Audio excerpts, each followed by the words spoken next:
আজকে আমি বানাবো মূলো বটি। তার জন্য মূলোগুলোকে ভালো করে ধুয়ে নিয়ে কেটে নিলাম।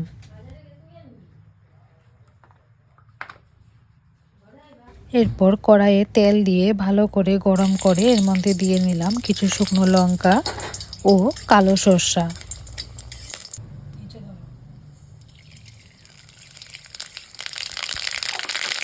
এগুলো ভালো করে লাল হয়ে এলে দিয়ে দিলাম কেটে রাখা মূলোগুলো।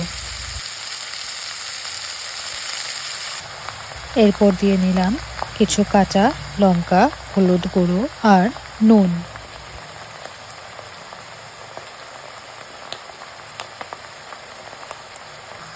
এবার সবকিছু ভালো করে নাড়াচাড়া করে কিছুক্ষণ এরপর আমি ঢেকে দেব।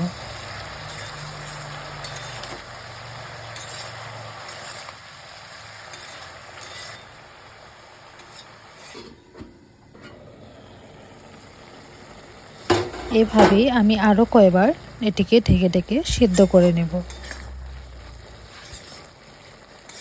মূলো থেকে জল যে ছেড়েছে সেটা না শুকনো পর্যন্ত আমি কিছুক্ষণ ভেজে নেব।